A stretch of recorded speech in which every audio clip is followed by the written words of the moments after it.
Sounded good. Real good. A weekend in Malibu, expenses paid with a cash bonus thrown in. But that was before I knew about the henchman, the redhead, and the corpse. These three and a white Panama hat ruined it all for me.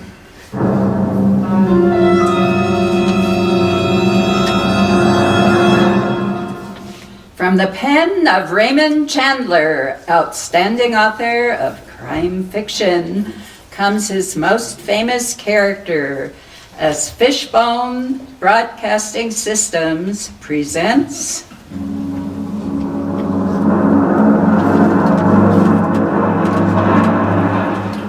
The Adventures of Philip Marlowe.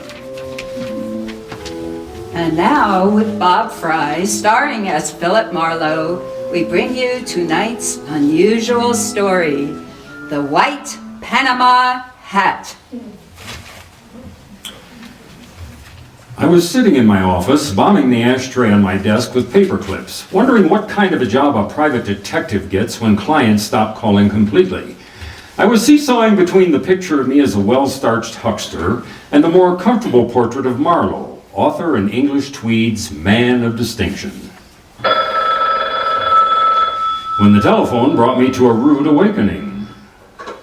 Marlowe speaking.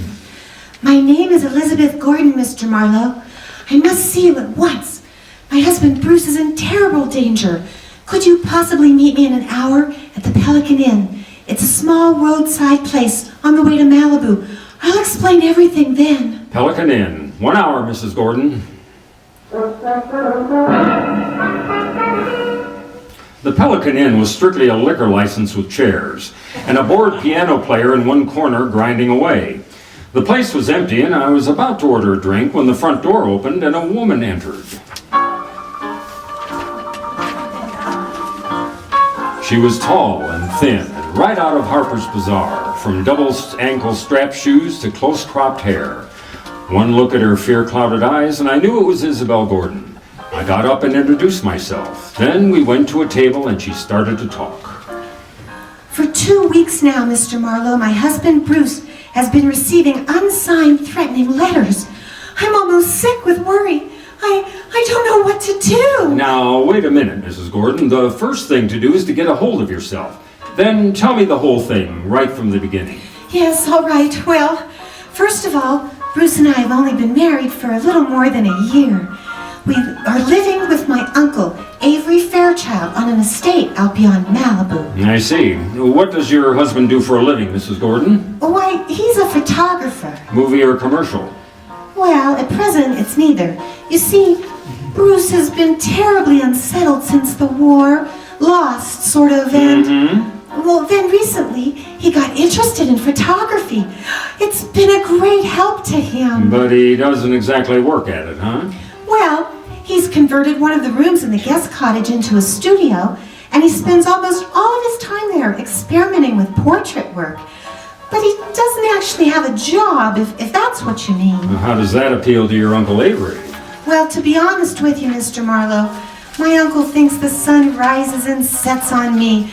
But with Bruce... It's a total eclipse, is that it? I'm afraid so. All his life, Uncle Avery has been concerned only with dollars and cents. He simply doesn't understand or sympathize with an artist's viewpoint. Now, what about these unsigned letters? Well, Bruce has been getting them for the past 2 weeks. They're always made up of words cut out from newspapers and pasted on ordinary paper. No, that's a cheap stunt. What do they say? Each one threatens my husband's life. Yet, both he and Uncle Avery consider them nothing more than the work of some harmless crank. In spite of the fact that for the last several days, I've seen a strange man lurking around our place every night. Can you describe him? No, except, well, he's about your height and build. Is that all? Yes. No. Wait a minute. There's something else. Each time I saw him, Mr. Marlowe, he was wearing a white Panama hat. Well, that's not much to go on. Tell me, why haven't you called the police? Oh, Uncle Avery wouldn't hear of it. He hates publicity, dreads it. That's why I suggested contacting you, a private detective. Sort of a bodyguard for Bruce, huh? Yes, however, Mr. Marlowe, Bruce is somewhat temperamental, and I know he would rebel at the thought of being watched over. So I'd rather you posed as a house guest, an old college chum of mine, perhaps. My fee is $25 a day plus expenses, Mrs. Gordon. Oh, any price is all right, Mr. Marlowe. Let's see, it's a little after 7 now. Can you be at our place in Malibu at 9? I think so, but as a fellow alumnus, Isabel, one last question. Where did you go to college? Oh, Southern California. Why? Well, I was afraid you might say Vassar. After Isabel left, I remembered that I was already on my expense account. So I had a tasteless, cold, hot blue plate special and a burned cup of coffee. Then I stepped out of the Pelican Inn and headed across the paved parking lot to my car. It was already dark, and I was admiring the full moon and the beautiful wash it made over the ocean when it happened. Hey, mister! That car, watch out! What the? You alright, mister? Yeah, I think so, thanks to your sounding off. That was Raymond straight at you. Yeah, looks that way. Did you happen to get his number? No. What about his face? Can you describe him? No, matter of fact, I only noticed one thing. What was that? The hat he was wearing. It was a white Panama. I tried to be broad-minded, but there was no other way to look at it. The gentleman in the white Panama hat definitely meant business. I returned to my apartment in Hollywood, where I shaved, showered, and packed, and then I headed for Malibu. At 8:45, I was inside the grounds of the Fairchild estate. Another mile, and I was at the front door. When I entered, Isabel greeted me like I was a keg of brandy around a St. Bernard's neck.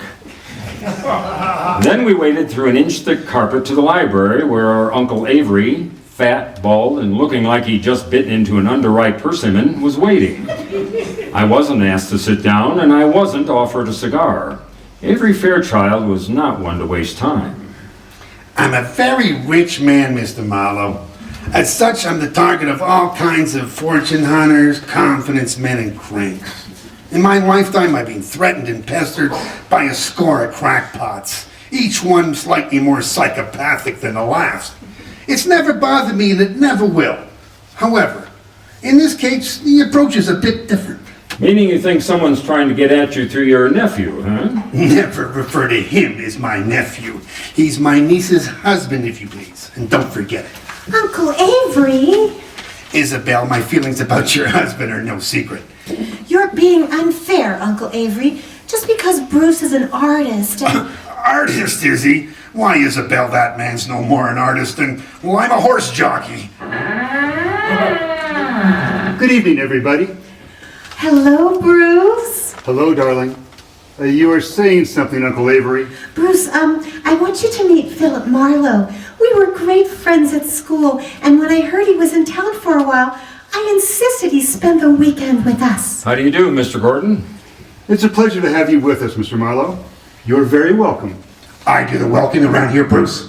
Mr. Marlowe's had a long trip, and I'm certain he'd like to turn in early. Bruce, darling, he's going to stay in the guest cottage, the room next to your studio. Will you show him in there, please? Oh, I'll be glad to. By the way, Isabel, I'm going to work late, so I'll say good night to you now. Good night, dearest. Good night, sweetie. Please be careful.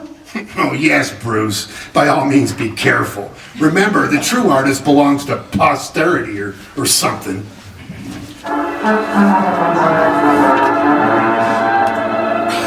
The guest cottage was only a landscaped hop, skip, and a jump from the museum that Uncle Avery called home. And as Bruce and I strolled along a flagstone path, I feigned a deep interest in photography. That was all my host needed.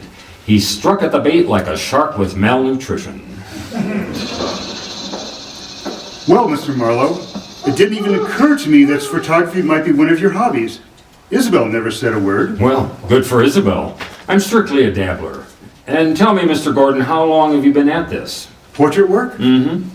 Oh, about 6 months. You see, I divide my time between my studio here and a school I attend in Hollywood. That way I capture both the theory and practical experience at the same time. Oh. Well, here we are. Would you like to see the studio? Yes, I would. Here, let me get the light. Well, this is all right, huh? Enlarger, 2 cameras, dark room. Are these your pictures? Yes. What do you think of them? I don't know exactly. They're certainly different, aren't they? They are unusual. Yeah. You see, Marlowe, each picture is actually made up of 2 separate studies which are superimposed. I call it interpretive photography. Uh-huh. Now, this one, a splash of light and a bent pipe cleaner? The sun and a plant shoot. It's called metamorphosis. Oh. Well, what about that one there in the corner? It's a girl's face and, clouds, maybe. Clouds? Oh, Mr. Marlowe, you'll excuse me. That picture hasn't been ready for display yet. Well, I'm sorry, I didn't mean to pry. I thought it was just another interpretive photograph. Well, it's not. It isn't finished yet. Now, Mr. Marlowe, I'm afraid I've forgotten what my wife said about your long trip. Shall I show you to your room? Yes, please do, Mr. Gordon.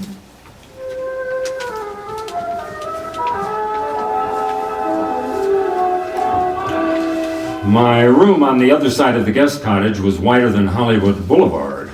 After Bruce apologized for his display of temperament and bid me a polite good night, I climbed into the silk pajamas that were laid out for me, stretched out on the bed, and tried to figure who belonged to the white Panama Hat.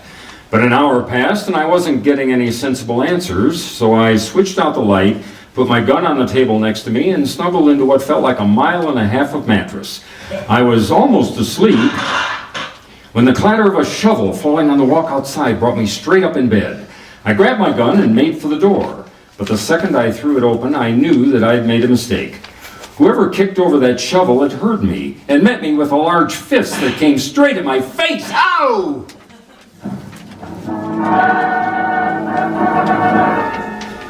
As I came back into the world, I was embarrassed to find myself alone and flat on my back.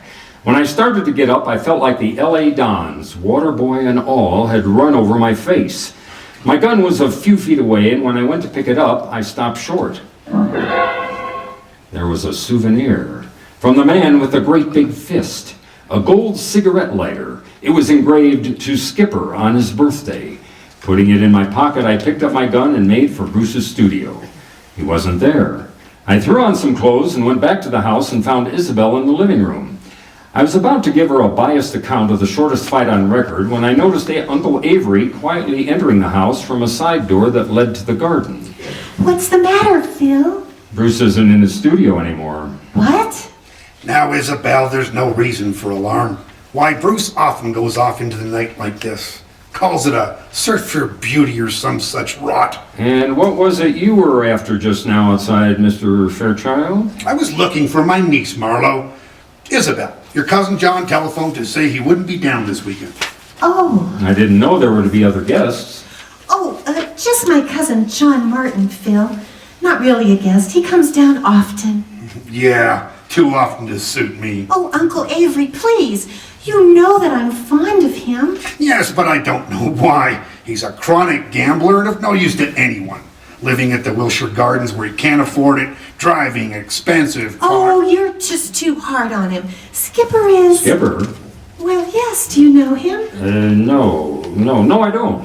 Well, you're not missing anything, believe me. Oh, I do believe you, Mr. Fairchild. I believe your every word. What? Good night, all. I left the house and headed straight for my car with the Wilshire Gardens in Hollywood in mind.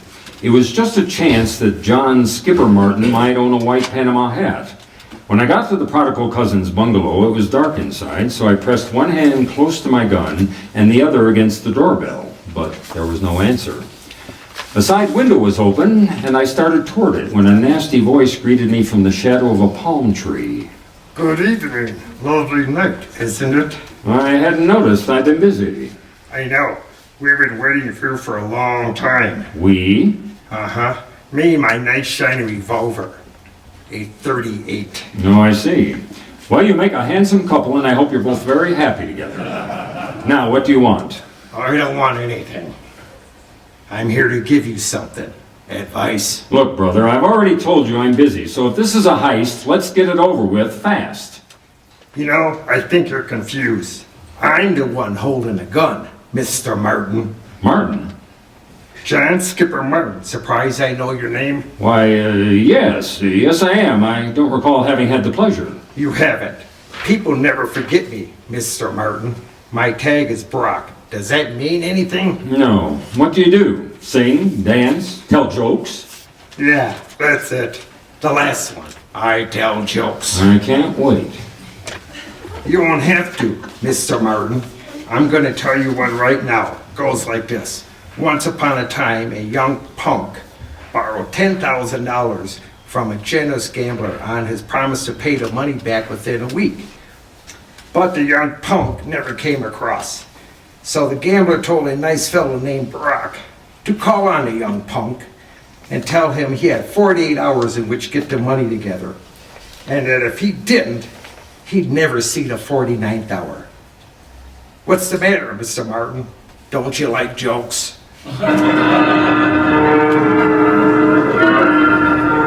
Brock grinned, shoved his .38 into his shoulder holster, and walked away. As soon as he rounded the corner, I went to the open window and climbed in. I rummaged through 2 closets, looking for a white Panama you-know-what. I was about to search a third when I heard something that brought me to a dead stop. It was a key in the front door lock. I closed my right hand over the gun in my pocket, moved flush against the sidewall, and waited. But the moment the door swung open,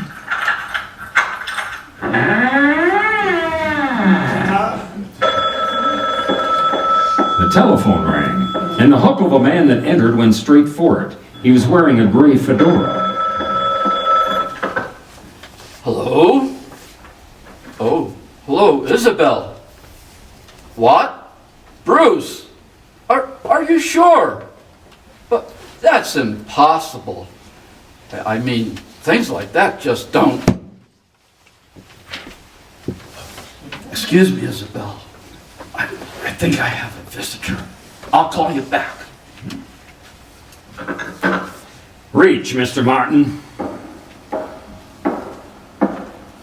Who are you? The name is Brock. You owe a client of mine $10,000. He wants his money in 48 hours. I'll get it. I swear I will. I'll have it right here on time. All of it. How are you going to do that, Mr. Martin? I've got a way. Someone's going to give it to me. Tonight. Why? Why?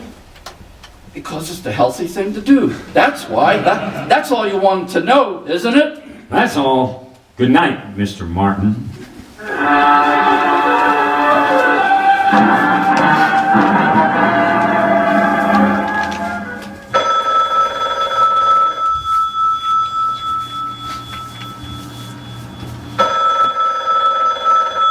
Hello? This is Marlowe, Isabel. I'm calling from a drugstore in Hollywood. Has Bruce returned yet? No, and he won't. He's been kidnapped. What's that? And whoever did it wants $50,000 before morning, or we'll never see Bruce alive again.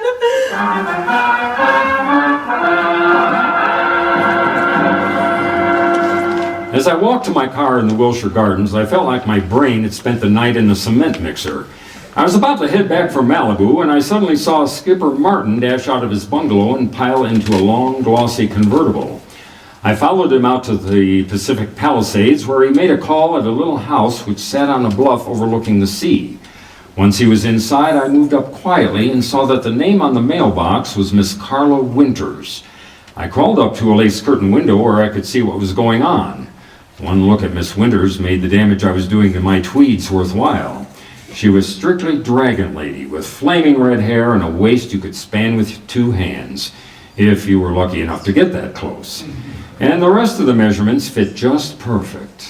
Oh yeah? Why, you sniveling coward! You wouldn't dare open your mouth about us! Wouldn't I? Listen, Carla. I've got myself, Skipper Martin, to look after first, last, and always. You remember that? Why should I? You've always been cheap talk and no more. Look at you now. You're in trouble, and so what do?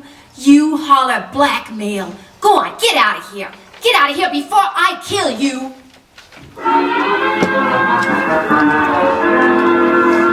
When Skipper slammed the front door, stomped to his car and roared off, I couldn't figure any reason, legitimate reason that is, for calling on Carla Winters.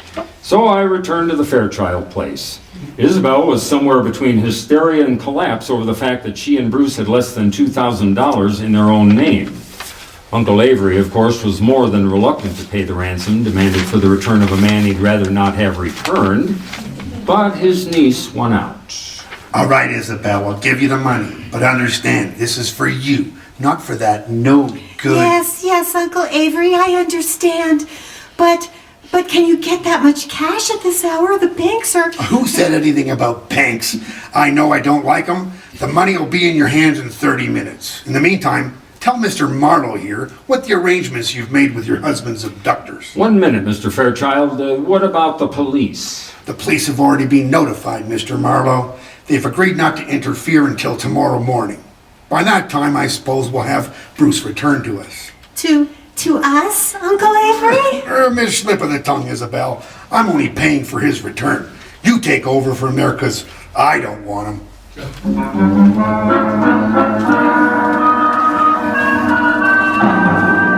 A half hour later, Avery Fairchild handed me a bundle of bills which added up to $50,000 cash. The bills seemed slightly dirty. The old geezer must have had them buried someplace. For a moment, I couldn't help thinking, boy, to get at this place with a shovel sometime. But then I got back to the more pressing matters at hand. I wrapped up the money in a shoebox and I drove north along the Pacific Coast Highway.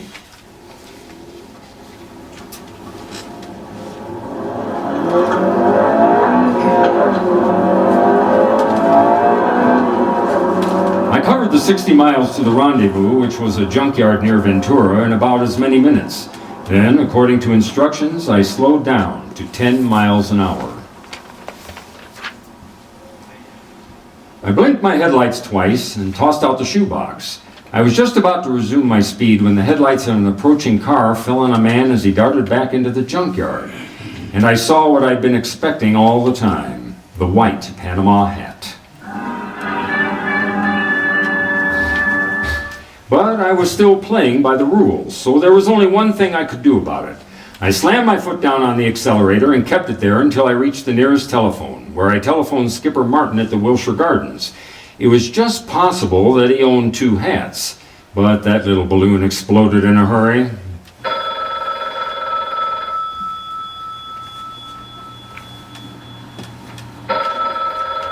Hello? Mr. Martin?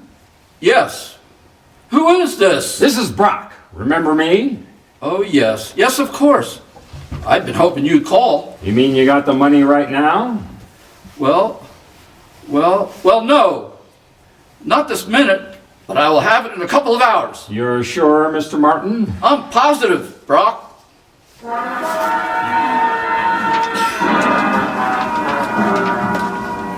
Now only one thing figured.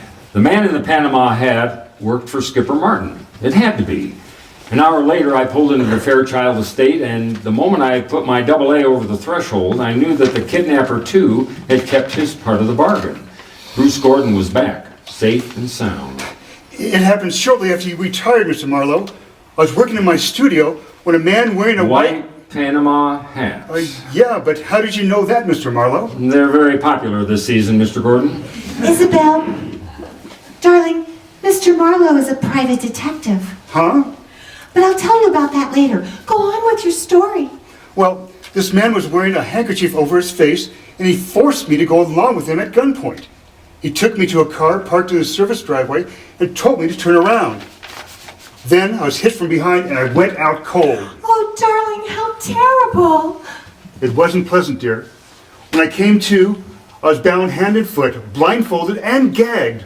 I had no idea where I was. Oh, but didn't you see anyone before you were released? No, Uncle Avery. Before they let me go, they hit me again. When I came to that time, I was lying in the road out near Ventura untied. Well, that's about it. I suppose you've told this story to the police already, huh? No, he hasn't, Mr. Marlowe. Once more, he isn't going to. I'm sorry, but I was forced to lie to you earlier this evening. The police mean reporters, and they mean publicity. And I hate publicity. I'm sure you see my point. I wouldn't make book on that, Mr. Fairchild. Secrets like this only encourage kidnappers. Well, since we no longer see eye to eye, Mr. Marlowe, I suggest that we consider your business at an end. I'll have a check at your office in the morning. Good night, sir.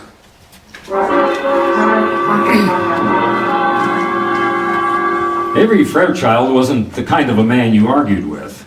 I threw my coat over my arm, tipped my hat to Isabel, and stepped outside. I hadn't once mentioned Skipper Martin to the family. That might have been a mistake, but I still wanted to look around before I yelled copper. As I walked past the guest cottage, I decided to go in and check Bruce's studio. Maybe the man in the white PH had left a few odd footprints on the ceiling. I tossed my coat in a corner chair and started through the clutter, and 10 minutes later I'd found nothing. I was about to leave when I suddenly remembered the picture of a girl in some clouds that Bruce had been so careful to keep out of sight. It hadn't been moved, and when I brought it into the light, I didn't have to look twice.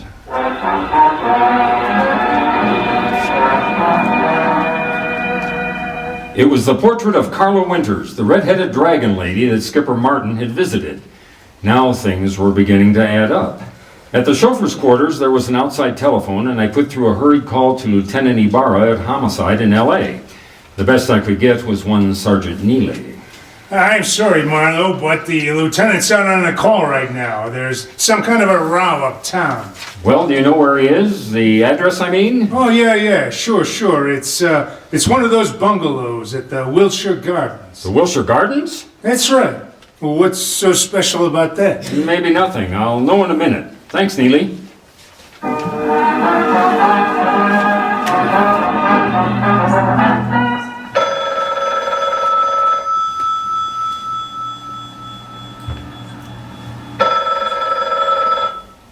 Hello? This is Marlowe, Ibarra. What brings you to Skipper Martin's at this late hour? Well, it seems as though some person or persons unknown fired a gun several times. A little more than an hour ago. 4 shots to be exact. Well, do you think Skipper Martin fired him? No, Marlowe. I'm sure Martin didn't fire them. You see, he stopped them, personally.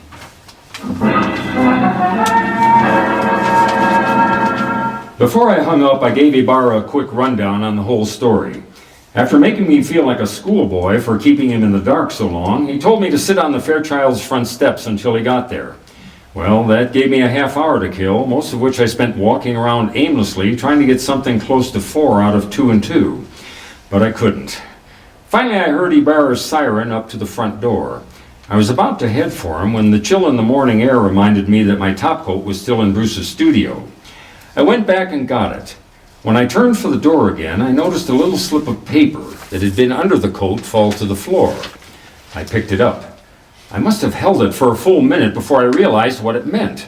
Just a small slip of paper, and yet it made everything. The kidnapping, Carla, the murder, fall right into place. When I entered the living room at the house, one glance at Isabel and Bruce told me that she already knew about Skipper's death. Only Uncle Avery, who is not one to shed crocodile tears, hadn't changed. Ibarra, of course, was unhappy. Marlowe, we can't run any kind of police department when every private detective acts like he's the commissioner himself. Why didn't you call me when the police first began to smell? You know better. I'm sorry, Ibarra, and I hate to sound immodest, but I happen to be one of the 2 men in this room who can name Bruce Gordon's kidnapper and Skipper Martin's killer. You know what you're saying, Marlowe? I think so.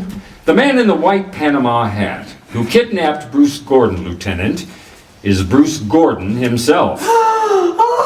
In other words, Bruce Gordon kidnapped Bruce Gordon. No! What? You're out of your mind, Marlowe. Am I? Would you still say that, Gordon, if we paid a call to Carla Winters and asked her to hand over the $50,000 of so-called ransom money she's holding for you, too? Or would you prefer... Gordon, stop or I'll shoot. The window, Ibarra! Bruce!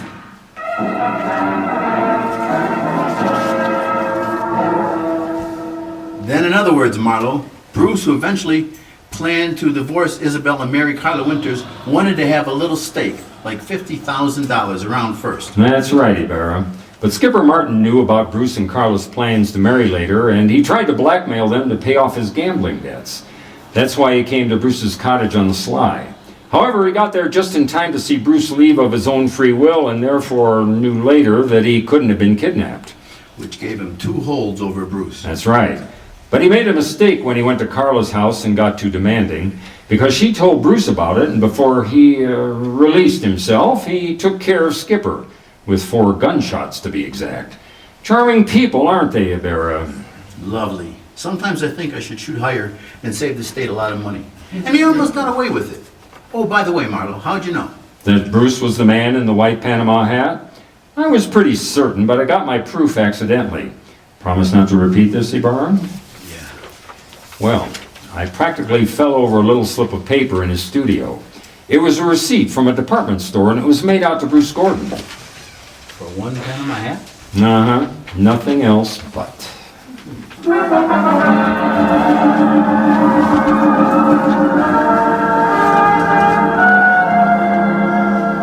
When I finally got back to my place on Franklin Avenue, the sun was already up, and the people who work at nice, sane jobs were beginning to fill the streets. I'd been on the go for a steady 24 hours, so I could think of nothing but my bed. I was about to put my key in the lock when a next-door neighbor walked by, bid me a cheery good morning, and started down the corridor. Now, that alone wouldn't have disturbed my sleep, but why? Why did he have to be wearing a white Panama hat?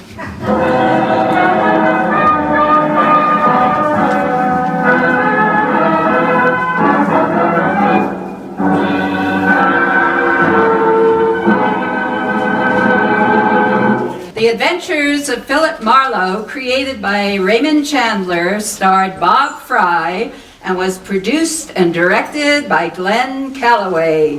Featured in tonight's story were Laura Inks Bodine as Isabel Gordon, David Churnside as Uncle Avery Fairchild, Michael Edwards as Bruce Gordon, Jeremiah Reardon as Skipper Martin, Tony Sebrian as Brock, Kathy Ulrich as Carla Winters, Clay Bodine as Neely, the police sergeant, and Detective Ybarra was played by Mike Waltek.